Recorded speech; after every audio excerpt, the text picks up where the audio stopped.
Hooda international school की online classes में मैं रामपाल भारती कक्षा 9 के विद्यार्थियों का एक बार पुनः हार्दिक स्वागत करता हूं। और हमने पिछले वीडियो में लासा की और यात्रा वृत्तांत का पहला भाग पढ़ा था और अब तक क्या पढ़ा था उसकी समरी मैं बताता हूं। ये यात्रा वृत्तांत लिखा है राहुल सांकृत्यायन ने, जिनका मूल नाम है केदार पांडे, जिनका जन्म हुआ 1893 में। कहाँ? उत्तर प्रदेश के किस जिले में? आजमगढ़ में। गांव पंदहा, पैतृक गांव कनेला। लेखक एक ऐसे व्यक्तित्व के धनी हैं जो किस किस पर लिखते हैं? यात्रा वृत्तांत भी लिखते हैं, कहानी भी लिखते हैं, निबंध भी लिखते हैं। और लेखक पाली, प्राकृत, अपभ्रंश आदि भाषाओं के जानकार हैं। अलावा इसके लेखक ने 1930 में श्रीलंका की यात्रा की, वहां जाकर बौद्ध धर्म ग्रहण किया और बौद्ध धर्म ग्रहण करने के बाद लेखक का नाम पड़ा राहुल सांकृत्यायन। राहुल सांकृत्यायन ने लगभग 150 पुस्तकें लिखी हैं, जिनमें मुख्य हैं 22वीं सदी, वोल्गा से गंगा तक, भागो नहीं दुनिया बदलो, घुमक्कड़ शास्त्री, दिमागी गुलामी आदि। राहुल सांकृत्यायन ने ये यात्रा 1930 के आसपास की थी। उसके बाद दूसरी यात्रा की। पहली यात्रा लेखक ने कब की? भिकमंगे के वेश में की थी और दूसरी यात्रा भद्रे वेश में की थी, अर्थात एक जेंटलमैन के रूप में की थी। पहली यात्रा में लेखक को किसी प्रकार का कोई कष्ट नहीं हुआ, कोई दुख नहीं हुआ और किसी प्रकार की परेशानी नहीं आई, भिखारी वेश में होने के बावजूद। दूसरी बार लेखक जब यात्रा करता है तो भद्र यात्री के रूप में करता है, लेकिन फिर भी अनेक प्रॉब्लम्स आती हैं, अर्थात रहने को घर तक नहीं मिलता है। हमने अब तक जाना कि लेखक फरीक कलिंगपोंग से अपनी यात्रा की शुरुआत करते हैं। उसके बाद में वो लंकोर के मार्ग पर चलते हैं। लंकोर के मार्ग पर जाने के लिए वो 2 घोड़े लेते हैं, एक सुमति के लिए, एक स्वयं के लिए। सुमति लेखक का मित्र है जो लेखक के साथ यात्रा कर रहा है। तत्कालीन तिब्बती समाज का चित्रण भी लेखक ने किया है और लेखक ने बताया कि तत्कालीन तिब्बती समाज में जाति पाति नहीं थी, छुआछूत नहीं था, महिलाएं पर्दा प्रथा नहीं करती थी। लेकिन 5 साल बाद तिब्बती समाज में अंतर आ गया। क्या अंतर आ गया? कि अब हमें रहने को अच्छी जगह नहीं मिली। इसका कारण ये था कि शाम के समय लोग छंग पीकर मस्त रहते हैं, होश हवास में नहीं रहते हैं। और वहाँ के दुर्गम रास्तों का वर्णन किया है, वहाँ के समाज का वर्णन किया है। तिब्बत में हथियार का कोई कानून न होने के कारण और डाकू है वो लूटते हैं लोगों को। डाकुओं को लूटने का अंदाज कैसा है? वो पहले मांगते नहीं है, पहले आदमी को मारते हैं, मारने के बाद में जेब की तलाशी करते हैं उसके पास कितना माल है। हम जब पहली यात्रा गए तो भिखारी के वेश में थे। जब हमें कोई डाकू की सूरत का व्यक्ति दिखता तो हम पहले से कुछ करने लग जाते, जिसका अर्थ क्या होता है? दया करो दया करो दया करो, तो हमें छोड़ देते थे। और उसके बाद लेखक की यात्रा क्रमशः जारी रहती है। और क्या बताता लेखक, आज हम पढ़ेंगे। अब हम टिंगरी के विशाल मैदान में थे, जो पहाड़ों से गिरा टापू सा मालूम होता था, जिसमें दूर एक छोटी सी पहाड़ी मैदान के भीतर दिखाई पड़ती है। उसी पहाड़ी का नाम है टिंगरी समाधिगिरी। पहाड़ी का क्या नाम है? टिंगरी समाधिगिरी। ऐसे लिखा हुआ है, टी ये री समाधि और गिरी का अर्थ क्या होता है? पहाड़। गिरी का अर्थ क्या होता है? पहाड़। तो उस पहाड़ी का नाम था टिंगरी समाधिगिरी। आसपास के गांव में भी सुमति के कितने यजमान थे। यजमान का मतलब सुमति एक पंडित के रूप में है, समझ गए? तो यजमान किसके होते हैं? जो पंडे होते हैं, जो पंडित होते हैं, उनके यजमान होते हैं, अर्थात उनकी सेवा करने वाले लोग होते हैं। तो सुमति तो है वो एक पंडित के रूप में जाता है लोगों के पास और अपना इंतजाम करता है। कपड़े की पतली पतली चिरी बत्तियों के गंडे खत्म नहीं हो सकते, अर्थात गंडे खत्म नहीं हो सकते का मतलब जैसे सुमति जाता है तो पहले अपने यजमानों के पास वो कुछ राखी नुमा धागा बेचता है। वो राखी नुमा धागा क्या कहलाता है?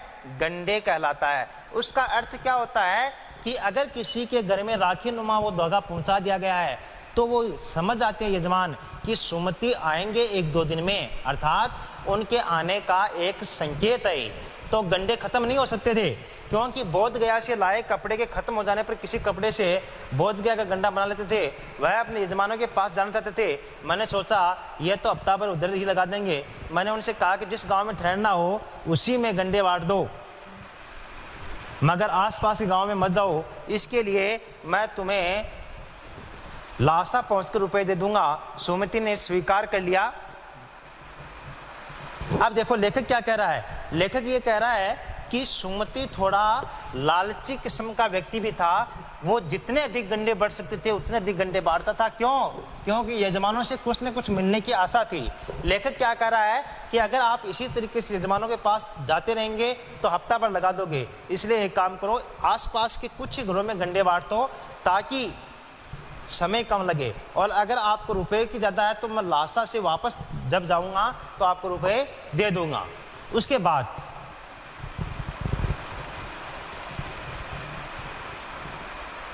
नीचे, हाँ ऊपर पे,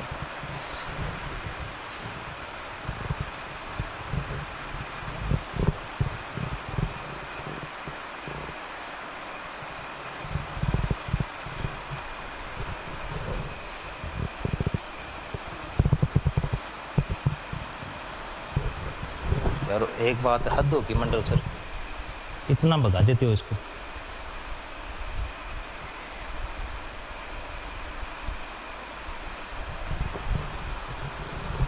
अब इसको ऊपर चलो, यहां से इस लाइन को यहां लेके ऊपर।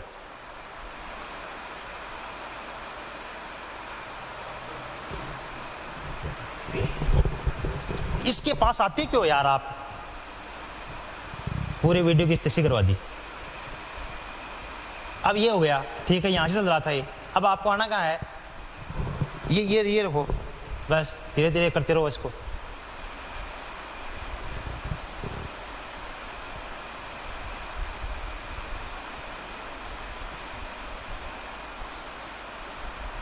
बस ठीक है।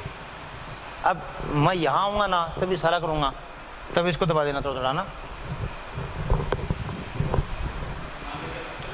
दूसरे दिन हमने बरिया ढूंढने की कोशिश की। बरिया का मतलब है बाहर वाहक, अर्थात बोझ लादने वाला, लेकिन कोई नहीं मिला। सवेरे चल दिए होते तो अच्छा था, लेकिन अब 10-11 बजे की तेज धूप में चलना पड़ रहा था। तिब्बत की धूप भी बहुत कड़ी मालूम होती है। यद्यपि थोड़े से भी मोटे कपड़े से सिर को ढांक ले तो गर्मी खत्म हो जाती है। आप 2 बजे सूरज की ओर मुंह करके चल रहे हैं, ललाट धूप से जल रहा है और पीछे का कंधा बर्फ हो रहा है। फिर हमने पीठ पर अपनी चीजें लादी, डंडा हाथ में लिया और चल पड़े।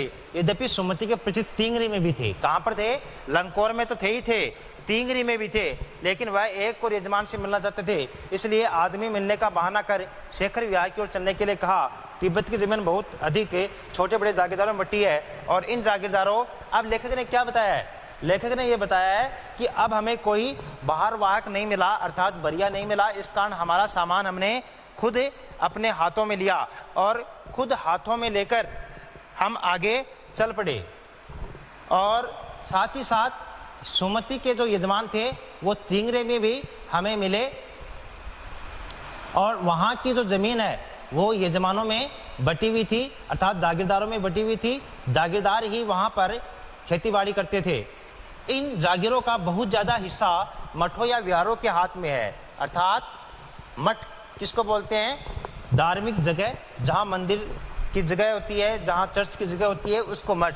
तो ये मठों के हाथ में है। अपनी अपनी जागीर में हर एक जागीरदार कुछ खेती खुद भी कराता है, जिसके लिए मजदूर बेगार में मिल जाते हैं। खेती का इंतजाम देखने के लिए वहाँ कोई भिक्षु भेज जाता है, जो जागीर के आदमियों के लिए राजा से कम नहीं होता।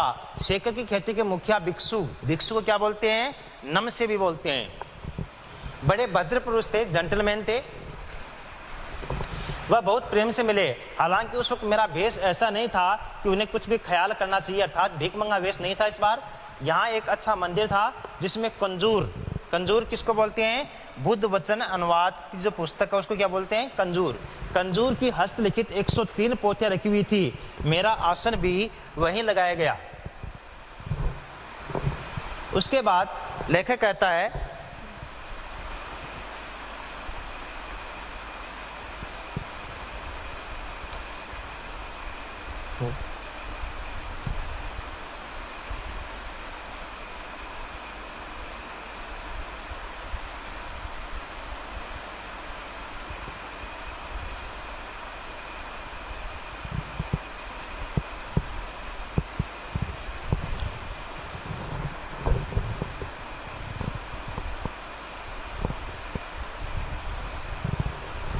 वह किसका आसन लगाया गया? लेखक का आसन लगाया जाता है। कहाँ पर? जहाँ कंजूर अर्थात 103 पोथियां रखी हुई थी बुद्ध वचन की। और लेखक खुद एक साहित्यकार है, खुद एक बहुत बड़ा ज्ञानी है, पाली, अपभ्रंश, प्राकृत आदि का जानकार है। और बुद्ध के वचन किस में है? प्राकृत भाषा में है। तो 103 ग्रंथ मिल गए, तब लेखक को और क्या चाहिए? वहीं आसन लगा दिया गया। वह बड़े मोटे कागज पर अच्छे अक्षरों में लिखी हुई थी। एक एक पोथी 15-15 शेर से कम नहीं रही होगी। एक एक पोथी का मतलब पुस्तक, एक एक पुस्तक का वजन कितना?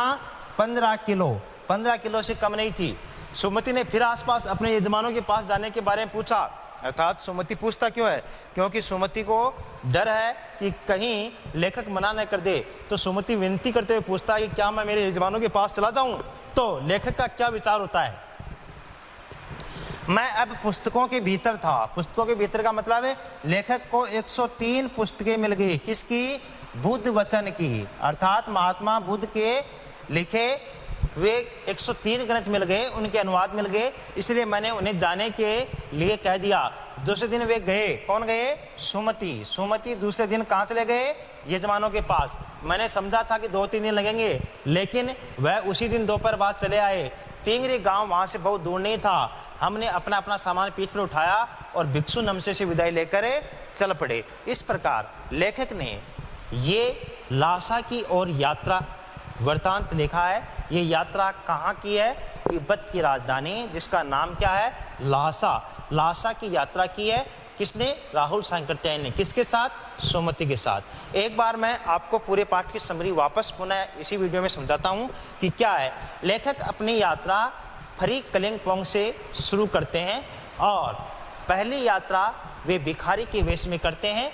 और फरी कलिंगपोंग की यात्रा में वो बताते हैं कि हम जिस रास्ते से गए थे वो एक व्यापारिक रास्ता भी था, एक सैनिक रास्ता भी था। उसमें चीन की पलटन रहा करती थी, अर्थात चीनी सेना रहा करती थी। उस रास्ते में कई फौजी चौकियाँ भी थी और साथ ही साथ वो रास्ता काफ़ी दुर्गम था, पहाड़ी पर था। हम 17-18 हज़ार फीट की ऊंचाई पर चले। फरी कलिंगपोंग के बाद लेखक लंकोर के मार्ग पर चलता है। लंकोर के मार्ग पर लेखक घोड़ा लेकर चलता है और लेखक का घोड़ा वो थोड़ा सुस्त होता है। सुमति जल्दी पहुंच जाता है। ये बात लेखक ने बताई है। और इसके बाद सुमति को थोड़ा क्रोध आ जाता है। किस बात पर? कि लेखक बहुत देर बाद उसके पास पहुंचता है। गुस्सा होता है सुमति। उसके बाद दोनों चाय पीते हैं और थुप्पा, रात को गर्मा गर्म थुप्पा मिलता है। और जो दूसरी यात्रा है वो लेखक ने एक भद्र वेश में की है। और इस यात्रा में लेखक को अनेक कष्टों का सामना करना पड़ा। और क्या कष्टों का सामना करना पड़ा? रहने के लिए अच्छी जगह नहीं मिल पाती है और वहाँ उसके बाद डाकुओं का साम्राज्य हो जाता है। और वहाँ इतनी पहाड़ी पर डाकुओं पर कोई केस नहीं होता है। इस कारण डाकू खुले रहते हैं और वे किसी भी व्यक्ति को मारते हैं, उसके बाद उसकी तलाश लेते हैं। लेखक कहता है कि तत्कालीन तिब्बती समाज कैसा था? तत्कालीन तिब्बती समाज में छुआछूत नहीं थी। तत्कालीन तिब्बती समाज में जाति पाति नहीं थी। तत्कालीन तिब्बती समाज में पर्दा प्रथा नहीं थी। और बाद के 5 वर्षों में क्या हुआ? तिब्बती समाज के बहुत से लोग हैं वो छंग पीकर मस्त रहने लगे। और उसके बाद लेखक ने यात्रा आगे बढ़ाई तो तिंगरी जाता है और उस पहाड़ी का नाम है तिंगरी समाधि गिरी। और वहाँ यात्रा करते हैं। बुद्ध वचन के 103 ग्रंथ उन्हें मिलते हैं, वे उन्हें पढ़ते हैं और उसके बाद अपनी यात्रा समाप्त करते हैं और लेखक के साथ अपने मित्र सुमति के साथ वापस चले आते हैं। तो इस प्रकार हमने इस वीडियो में पढ़ा है लासा की और यात्रा वृत्तांत, जो लिखा है राहुल सांकृत्यायन ने। और उम्मीद करता हूँ आपको अच्छी तरीके से समझ में आ गया होगा। भाषा इसकी थोड़ी कठिन है और शब्द इसके थोड़े कठिन है, समझने में थोड़ी आपको प्रॉब्लम भी हो सकती है। लेकिन वीडियो को 2-3 बार आप देखेंगे तो या किताब से 2-3 बार पढ़ेंगे तो ये आसानी से समझ में आ जाएगा। फिर भी अगर किसी भी प्रकार का कोई डाउट है तो आप डाउट कॉलम में डाल सकते हैं। धन्यवाद।